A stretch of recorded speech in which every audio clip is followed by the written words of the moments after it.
안녕하세요. 저는 오늘 이 변화시장 하루일프를 설명할 정수입니다.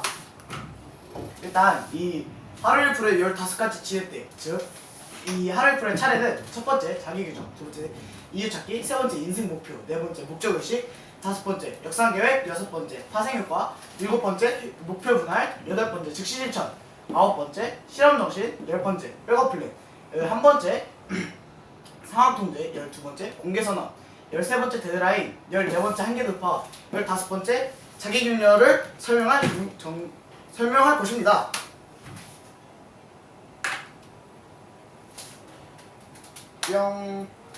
일단 첫 번째인 자기규정은 무엇일까요? 일단 이 자기규정은 저희의 태도와 행동을 전반으로 지배를 합니다. 이 말이 무엇이냐? 바로 여기 나온 것처럼 자기규정을 다르게 하면 자신이 다르게 생각할 수 있고 다르게 생각하고 다르게 행동한다는 것입니다. 이 말이 무엇이냐면 자신이 나는 어떻다, 나는 이렇게 할 수 있다, 나는 이렇게 할 수 없다, 이거에 따라서 저희가 할 수 있다 없다가 이렇게 결정이 난다는 것입니다. 그리고 이 자기규정은 자신이 좋게 바꾸면 결과적으로 인생이 바뀌게 된다는 것입니다. 두 번째, 이유가 왜 필요할까입니다. 일단 인간이란 이유가 있어야 움직이는 존재입니다. 그리고 이 밑에 이유를 찾으면 강력한 동기가 유발이 되어 인간이 움직입니다. 저도 이럽니다. 왜 이러냐면 저도 제가 배고프기 때문에 배고픔이라는 동기를 찾아서 자신이 먹을 거를 꺼내 먹고 게임을 하고 싶다라는 동기가 유발이 돼서 이 움직이는 겁니다. 그러면은 이 이유는 자신이 무언가를 할 때만 필요할까요? 아니요. 다른 사람을 설득할 때도 필요합니다. 누군가를 설득할 때도 그에 상징하는 이유를 말해야 한다.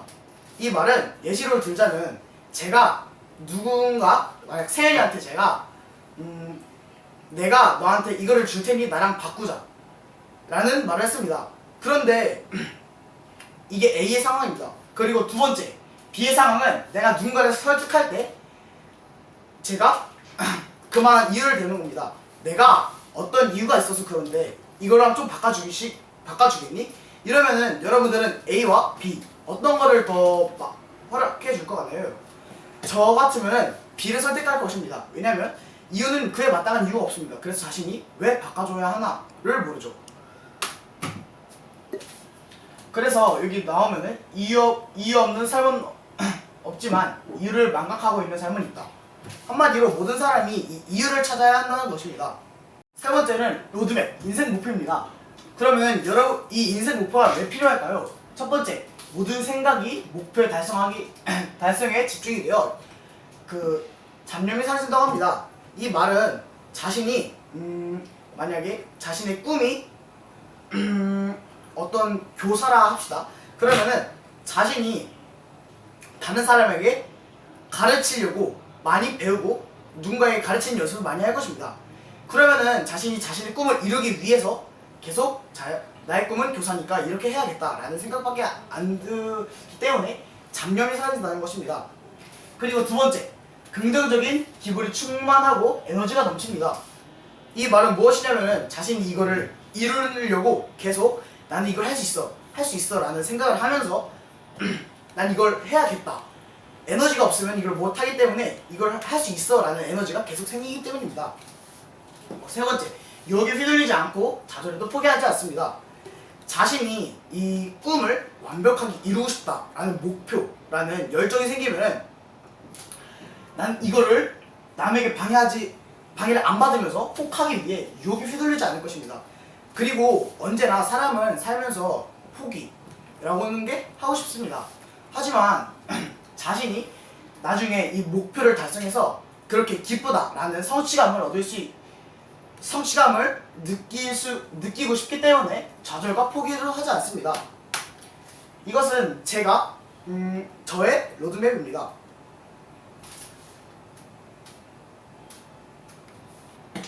일단 저는 앞으로 2년 동안 여기서 공부를 열심히 할 것입니다. 그리고 2년 동안 앞으로 여기서 2년을 하고 나가서도 앞으로 계속 책을 읽을 것입니다. 세 번째, 20살이 되어 좋은 대학에 갈 것입니다. 지금 여기 MIT 콜롬비아 대학이라 하지만 저는 지금 아직은 제가 하고 싶은 직업을 못 찾았지만 앞으로 제가 하고 싶은 직업을 찾으면은 이 MIT나 콜롬비아 대학 말고도 다른 대학을 찾을 수도 있습니다. 그리고 네 번째, 30살부터 40살까지 공부를 하는 것으로 플랫폼 기업을 만드는 겁니다. 제가 왜 플랫폼 기업을 만든다고 했냐?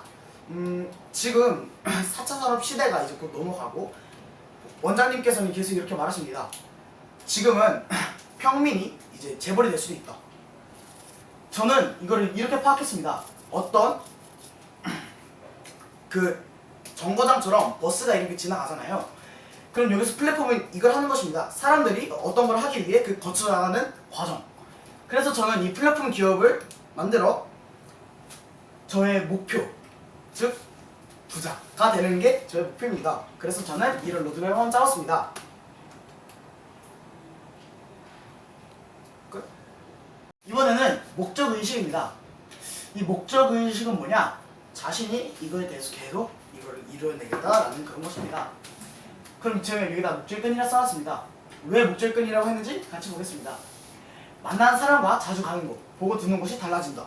이게 무엇이냐면 자신이 어떤 목적을 두고 내가 이거에 되게 유명한 사람까지는 아니라도 이거를 잘하는 사람을 주위에 두면은 자신이 원래 보던 것보다는 이거에 더 특화되어 있는 사람이기 때문에 이런 거를 더 보고 자신이 더 많이 듣는 것입니다. 그래서 이런 거에 대해서 더 잘 알 수 있게 됩니다. 그리고 다음 거는 중요한 것과 중요하지 않은 것을 중요한 것의 경계가 명확해집니다. 그 이유는 자신이 이것을 계속 하고 싶다라는 의식을 지속하면서 중요한 것은 이걸 내가 해야 된다, 중요하지 않은 것은 이거는 하지 않아도 된다라는 판단을 할 수 있기 때문에 중요한 것과 중요하지 않은 것의 경계가 명확해진다는 것입니다. 그리고 세 번째, 목표 달성에 걸림돌이 되는 유혹들을 쉽게 뿌리칠 수 있습니다. 이거는 전과 마찬가지로 자신이 이걸 계속 하고 싶다라는 의지가 있기 때문에 목표 달성에 걸림돌이 되는 유혹들을 쉽게 풀칠 수 있습니다. 만약 제가 어떤 요리를 하려 하는데 다른 사람들이 먹으러 가자고 합니다. 밖에 나가서. 그러면은 자신이 하고 싶은 것은 요리인데 밖에 나가서 먹자 하면은 자신이 하고 싶은 목표에 충족되지 않잖아요.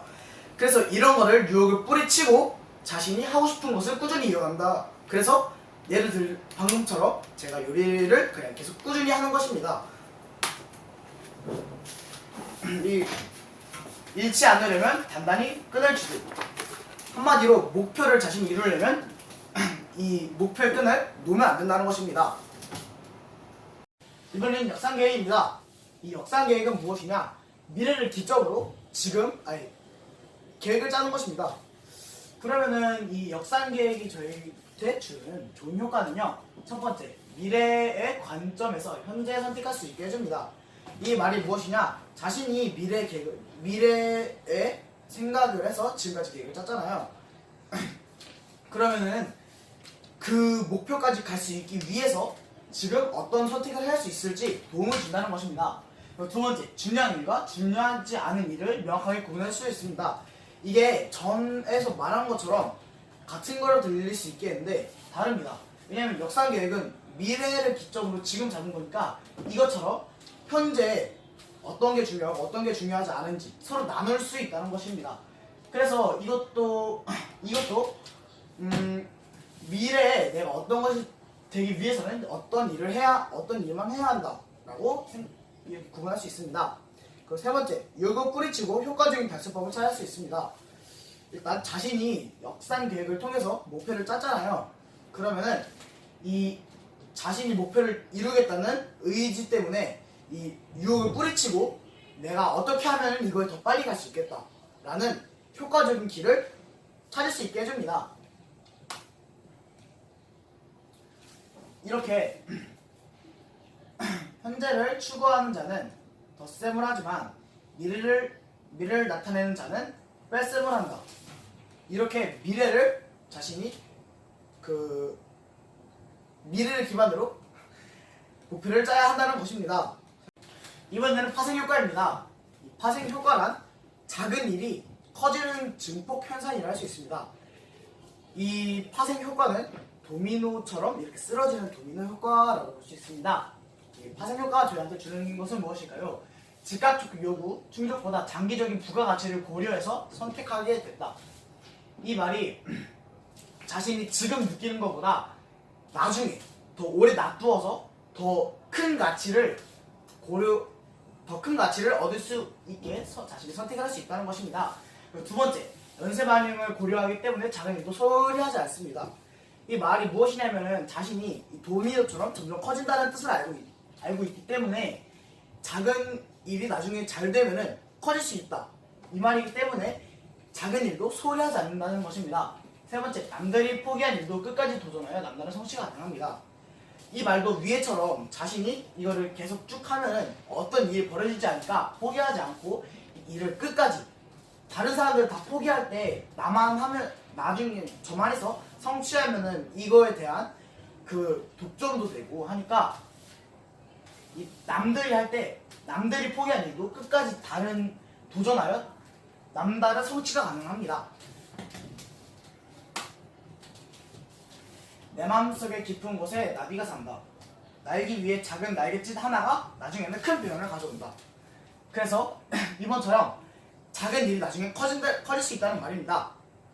이번에는 자기 통제입니다. 일단 이 자기 통제는 약간 자신을 절제한다 라고 볼 수도 있는데요. 그러면은 이 자기 통제 안에는 왜 잡기 시작해야 하는가 라는 주제가 있습니다. 그러면은 이 왜 잡기 시작해야 할까요? 첫 번째, 부담이 적어져서 시작하기가 쉬워집니다. 이 말은 한마디로 잡기 시작하니까 그만큼 드는 비용도 적어져서 부담이 적어 시작하기가 쉬워집니다. 두 번째, 성공 경험을 통해 자기 통제감과 자기 효능감이 증가합니다. 그 성공 경험은 자신이 이미 잡기 시작해서 한번 성공했다는 것 때문에 자신이 어디서 절제해야 하고 자신이 어디서 이게 된다라는 것을 이게 더 작은 성공으로 인해 증가한다고 합니다. 그리고 마지막 세 번째, 작은 일이 이어지고 성공 후 또 다른 성공을 불러온다입니다. 이 말은 무엇이냐면은 작은 일에서 점점 커진다는 말이 있듯이 작은 게 성공해서 점점 이게 발전해 나가면은 나중에는 성공이 되고 이 성공이 또 다른 성공을 또 물어온다 라는 말입니다. 그래서 저는 이 작은 일을 만들려고 노력 중입니다. 여기서 한 번에 깨물 수 없음을 안다. 여기서는 한마디로 말하면 한 번에 큰 성공을 할 수 없음을 안다. 그러면서 3은 단번에 꿰매려 한다. 이게 모든 사람들의 특징이라고 여기서는 말하고 있습니다. 그래서 한 번에 꿰 수 없기 때문에 여러 번 시도를 해서 해야 한다고 말합니다. 이번엔 즉시 실천입니다. 즉시 실천이란 자신이 무언가를 하고 싶다라는 동기가 생기면 바로 하는 것입니다. 그럼 이 즉시 실천을 안 하면 어떻게 될까요? 미룰수록 초기 시발 동기가 감소하여 실천 가능성이 떨어집니다. 이 말은 자신이 하고 싶다면 동기가 생겼는데 자신이 귀찮아서 안 한다. 그러면은 이걸 하고 싶다는 약간 그런 점화가 떨어진다는 것입니다. 그리고 두 번째, 초기의 작은 차이가 점차 증폭되어 나비 효과를 만들어낸다입니다. 즉시 실천이 자신이 하고 싶을 때마다 즉시 실천해서 이 초기의 작은 것들이 나중에는 이 전에 파생 효과처럼 더 큰 것을 만든다는 것입니다. 만약 제가 코딩 배우는 거를 좋아했습니다. 그래서 이 코딩 배우는 거를 제가 하고 싶어서 계속 이렇게 배워왔습니다. 제가 하고 싶었기 때문에.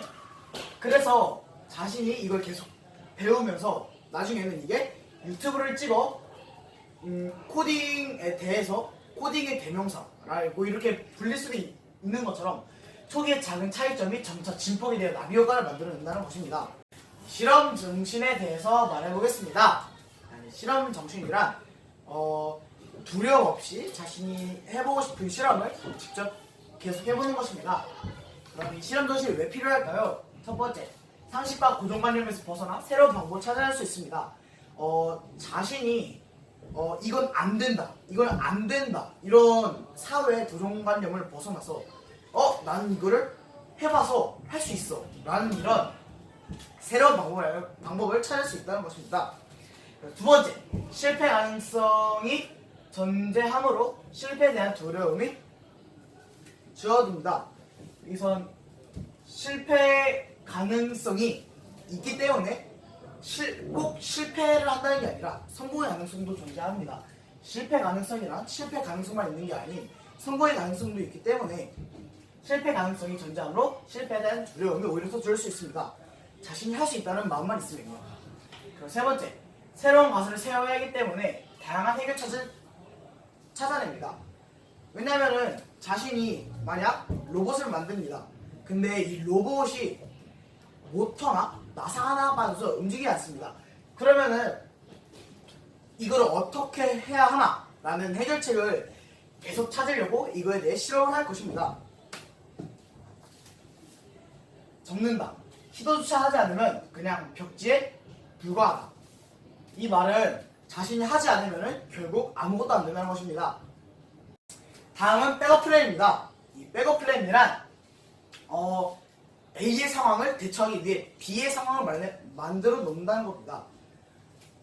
이 백업 플랜이 왜 필요하고 왜 준비를 해야 할까요? 첫 번째, 삶에는 기획과 무관한 돌발 사태가 아주 많기 때문입니다.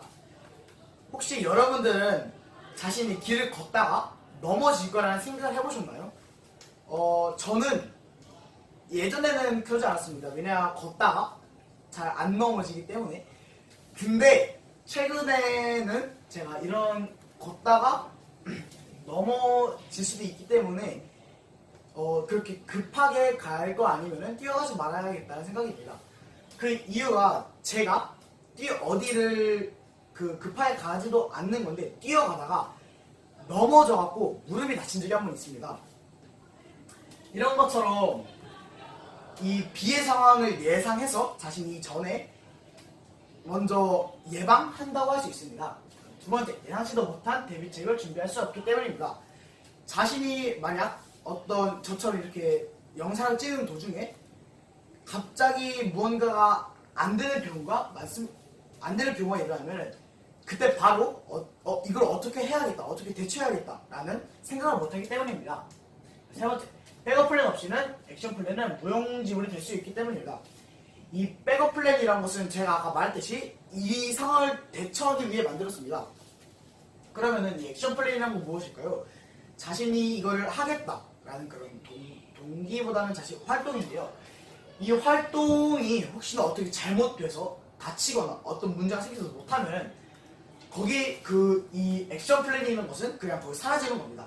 하지만 거기서 이 백업 플랜이라는 걸 먼저 세워놓고 가면은 내가 혹시나 이런 상황에 어떻게 돼갖고 이거를 못하게 된다. 그러면은 바로 이 백업 플랜을 사용해서 이게 안 됐으니 난 이렇게 해봐야겠다 라는 생각을 할 수 있기 때문에 백업 플랜 없이는 액션 플랜이 무용지물이라는 것입니다. 자, 열쇠를 하나가 아닌 여러 개 만드는 까닭은 돌발 상황에도 포기하지 않기 위해 사전 준비입니다. 이처럼 자신이 어떤 일이 발생해도 이거를 나중에 한 번 더 어떻게 될까라는 백업 플랜을 사용한다는 것입니다. 이번엔 상황 통제입니다. 상황 통제란 자신이 하고 싶은 거를 참고 이거를 오히려 좋은 곳에서 쓰는 것입니다. 제가 방금 말한 것처럼 자기의 힘을 역이용하면 힘들게 의지력을 발휘할 필요가 없답니다. 일단 이 자극의 힘을 역이용한다는 것은 제가 방금 말한 것처럼 자신이 하고 싶은 것을 다른 것 절제를 해서 나중에 더 좋은 것에 더 발휘할 수 있으니 여기서는 이걸 역이용하면 오히려 더 먼저 발휘할 필요가 없답니다. 그리고 두 번째, 자기 통제에 달리는 상황의 힘을 역이용하여 쉽게 자신을 통제한다입니다. 이 자기 통제에 달리는 만약 제가 세연이한테 장난을 친다고 합시다. 근데 이 장난을 치면은 자신이 누군가에게 혼날 거라는 걸 예상하기 때문에 자신이 세연이한테 장난치는 거를 통제한다는 것입니다. 이처럼 자신을 스스로 가두는 것은 감옥이 아닌 통제이다 처럼입니다. 이번에는 공개 선언입니다. 일단 이 공개 선언을 왜 해야 하나? 1번, 사람은 본능적으로 말과 행동을 일치시키려고 합니다. 만약 제가 언제까지 무엇을 하겠다라고 미디어나 근처 자신 친분이 있는 사람들에게 말하면은 사람은 자신이 이걸 본능적으로 말과 행동을 지키려고 합니다. 대신 자신이 혼자 이렇게 얘기하지 않는 이상은요. 그리고 두 번째, 공개하면 주변 사람들로부터 지원과 도움을 받을 수 있다. 만약 자신이 하면서 힘들다 하고 포기하려고 하면은 공개선언을 했으므로 친구가 넌 할 수 있어 라는 이런 도움을 줄 수 있습니다. 세 번째, 자존심과 체면을 지키기 위해 실천 가능성이 높아집니다.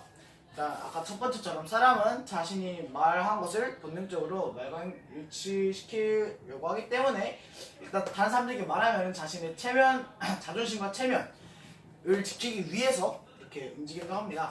그래서 여기 나오는 것은 보이는 것은 앞이고 가려져 보이지 않는 것은 뒤이다. 공개는 앞이고 감추는 것은 뒤이다. 그러니 뒤는 미지수다. 한마디로 뒤로는 감추지 말라는 말입니다.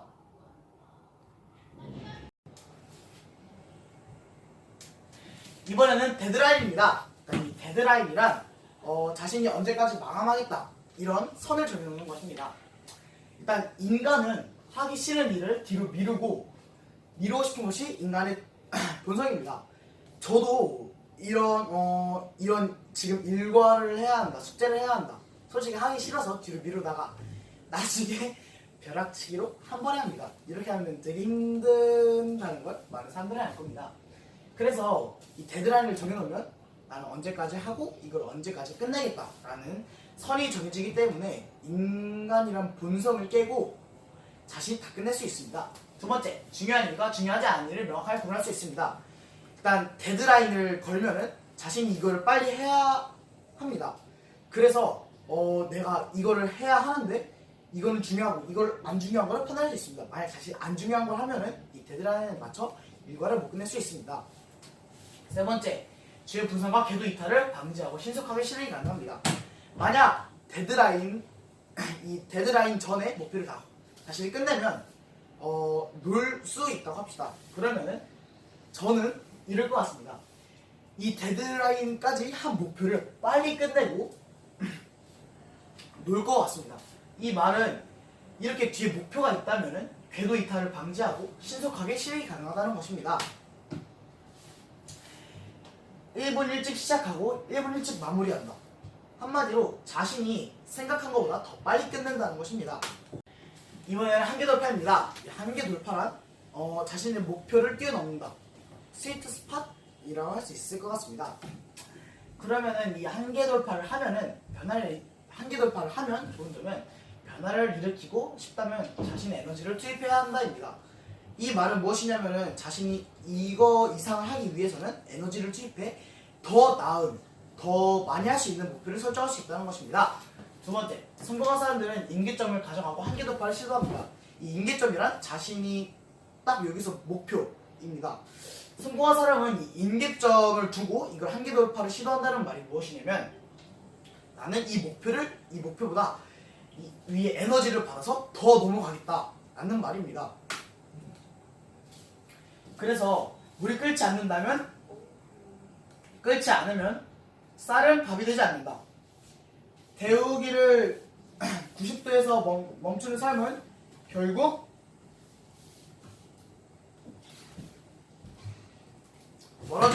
인생에서 멀어지는 삶이다입니다. 이제 자기격리입니다. 이 자기격리를 해야 하는 이유는 자신이 약간 실패를 하고 있어도 할 수 있다라는 그런 마음가짐을 가질 수 있기 때문입니다. 이 자기격리를 해야 하는 이유는 꿈을 이룬 미래를 구체적으로 상상하여 자기 동기화가 됩니다. 이 말이 무엇이냐면 자신이 하기 싫다 아니면 이걸 포기하고 싶다라는 생각이 들어도 꿈을 이룰 미래를 상상해서 기분 좋은 거를 생각할 수 있다는 것입니다. 두 번째, 꿈을 이루기 위해 달성한 경로와 방법을 모색하게 해준다입니다. 이 말은 자신이 꿈을 위해 달성 경로를 다 어떻게 해야 한다. 그러니까 난 앞으로 이렇게 해야지 이렇게 나아갈 수 있고 이렇게 성공할 수 있다 라는 걸 볼 수 있습니다. 세 번째, 유혹에 휘둘리지 않고 고통과 역경을 견딜 수 있습니다. 이 자기 격려는 넌 할 수 있어, 난 할 수 있어, 이렇게 자신이 love yourself 라는, 넌 할 수 있어 라는 그런 힘을 주면은 유혹에 휘둘리지 않고 고통과 역경을 견뎌낼 수 있게 쭉 이어간다고 합니다. 이로써 저희 하루일프로 책에 대한 발표는 끝났습니다. 감사합니다.